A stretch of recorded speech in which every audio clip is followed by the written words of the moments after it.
foreign student in the U.S. With Teresa Cardinal Brown, a former DHS official, now with the Bipartisan Policy Center, and Niraj Wariku of the Detroit Free Press. We'd love to hear from you. Comment on our Facebook page, tweet us at 1A, or email 1A@wamu.org. Scott tweeted, I worked with a significant number of international students as a graduate assistant at a prestigious music school. The issues I saw my students navigate had more to do with a lack of institutional supports to ensure student success. A significant number failed my classes as a result. Scott, I hear you on that, and that might be a good place to bring in another voice in our conversation. Also with us in studio is Senem Bakar, Director of International Student and Scholar Services at American University in Washington. American owns the license to WAMU, the station that produces 1A. Senem, welcome to the program. Thank you. Thank you for having me. With regards to Scott's comment, I wonder how you'd react to that in terms of stepping back from this case in Michigan, but just for international students in general, having a lack of institutional supports to ensure their success. Does that ring true to you? Absolutely. International students are trying to navigate a system that is highly decentralized, and most of them are not used to that. So it's up to us as institutions to try to help them adapt to our education system, our own campus, which might be very different than the neighboring campus in the same city. So institutional support is paramount in a student's success. Talk about what happens at AU when an international student arrives here. I mean, AU is we're in DC, so it's a highly international city. We have a School of International Studies, which is highly prestigious, so we get kids from all over the world. But talk about what happens when an international student arrives at AU, they're finally getting their education underway. What happens? Sure. We take the responsibility as an institution to create immigration documents, right? To bring those students to the United States, to our own institution. So that responsibility continues through orienting them to the institution, because we are teaching them how this institution operates, how American classroom education is different maybe than that of what they are used to, and then how to live in our dormitories. It's a lot of unknown that they are trying to navigate. So we have orientations that continues throughout the semester through different programs. We have also print information as well as workshops continuing throughout the semester. It doesn't end at the end of the semester, but the first semester is very, very important. Add to that is the advocacy that we have to do with our rest of the campus, with our partners. And I am very proud to say that the institution is very receptive to those, challenges that they have to adapt to, because it is a challenge. Like you said, we are bringing students from all over the world, and the challenge is stemming from the differences in education systems mostly. And I just want to be clear, when you mention the immigration documents, this may go without saying, but just to be clear about that, the university and immigration are in communication in terms of the permissions for that student to be in the U.S. So there are documents that come from the university say, hey, ICE, the student is here for a reason. We are vouching for their presence in the U.S. Very good. Absolutely. How hard is it to get a student visa? That's a very good question for a U.S. consulate, but I can tell you what we need to do to help the student apply and obtain a student visa. The first thing first, we are authorized by DHS to create U.S. government documents, immigration documents, in this case, an I-20 for an F-1 visa. With that, we send students information about how to apply for a student visa at a U.S. consulate wherever they are applying. There are helpful tips that the State Department shares with us, with the education community, almost every year. These are the reasons why students are denied, and we make that information available to our students. We also ask them to bring certain documentation to the visa interview. And most of the times, our students are able to obtain visas at the consulate. So you are generating documents for immigration. Yes. You're walking the students through this system so that they can get through their education. So as a degree granting institution, they really have to lean on the university very, very heavily just to survive in the system. A very good way of saying that, absolutely.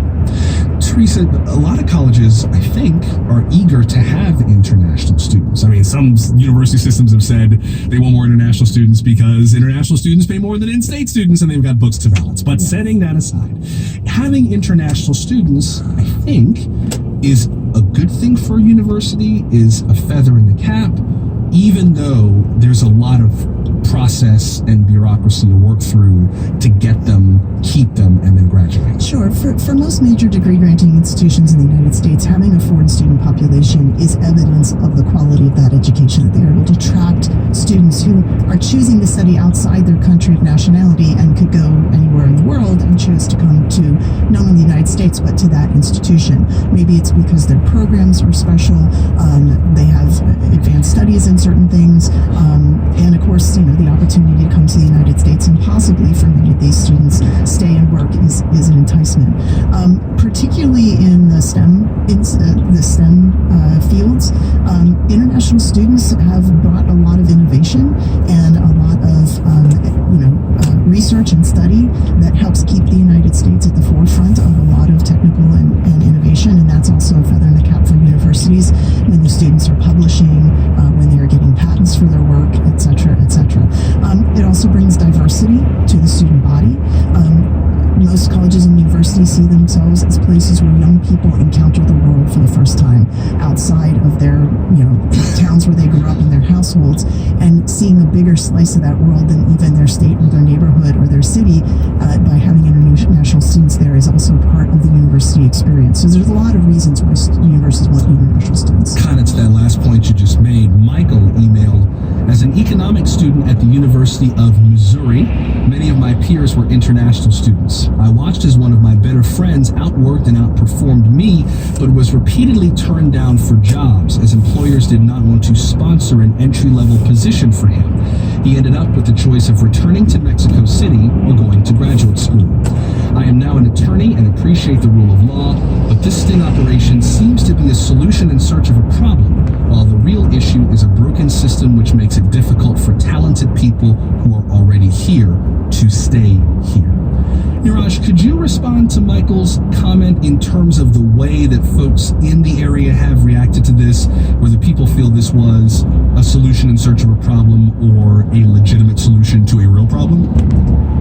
Yes, I think what Michael said resonates with people that I talked with. They feel that the way that this operation was done was unfair, according to defense attorneys and others. In other words, if there is a problem with shady schools, well then shut them down, right? If you have universities that are like a diploma mill, deal with them in your own way. But to set up this whole fake university and then lure them in and then arrest them, I think that's a problem. One thing that was concerning was the way the arrests were done. They suddenly arrested all these people, most of whom did not have any criminal records, put them in jail. In some cases they were housed with, hardened criminals. Some of them complained of being mistreated, according to reports. So the way it was done was kind of questionable, and I think it kind of there's a concern that it's going to turn off people from coming to the United States, that people will be reluctant to apply for programs because they won't know if it's real. Like, what if they're applying for a university and it turns out it's a fake operation? There's no way for them to know. If they see it on the website, the Department of Homeland Security's website, they think it's legitimate. So those are the concerns that some have about the ramifications of how this was done. Niraj, is there any sense of how common these kinds of sting operations are? Well, there was another one done in New Jersey. It was called the University of North New Jersey, where they also created a fake university. In that case, they did not do mass arrests. It was handled differently. They did not round them up in the way that they did this year. So that was held differently. And in that case, there's been a lawsuit filed by some of the students at the fake university. They're claiming that they were tricked into this operation, and so we'll see how that lawsuit plays out. I should note, again, we did invite ICE to participate. It declined, but sent us a statement about the arrests and about the legal process that is still ongoing. Part of the statement reads, quote, "The F1 non-immigrant students," that's their designation in the immigration system, arrested for immigration violations as part of this operation were not in valid status because they were not enrolled in a full course of study as required by federal regulations. These students were initially admitted into the United States to attend a school certified by the Student and Exchange Visitor Program, but later transferred to the University of Farmington, which offered no academic or vocational programs of any kind. Since the school did not offer courses or confer degrees, the enrollees were simply using the F1 program as a pay-to-stay scheme, unquote. Neeraj, is there any sense that the students who were caught up in this dragnet knew that Farmington was fake and enrolled anyway? Well, they didn't. I don't think they knew, according to defense attorneys, that they knew that it was a fake operation created by ICE. That was something that they were not aware of, and I think confused a lot of them when they were arrested that this was a sting operation. Some of them did have some suspicions when they didn't have a physical location. We know that some of the students were asking the fake university, do you have a physical site for your classes? And so some of them became suspicious enough that they transferred out or tried to transfer. But for a lot of them, it happened pretty quickly. They may have enrolled in 2018, and just a few months later, they were arrested by ICE, so they didn't get time to transfer out. But it's unclear, I don't think it's a case that they knew it was created by ICE, according to defense attorneys. I'm Joshua Johnson. You're listening to 1A. Teresa, to that point about the diploma mills, Judith emailed, sorry to disillusion you, but individuals do and always have tried to get visas through fake universities. Don't students who want to stay bear responsibility for researching the universities they apply to? I'm not a fan of sting operations and detest the anti-immigrant actions of this administration, but it is legitimate to enforce U.S. laws about student visas. What about that, Teresa? Particularly how maybe those laws have been enforced in other ways besides, this kind of sting operation? Sure. So, two things to understand.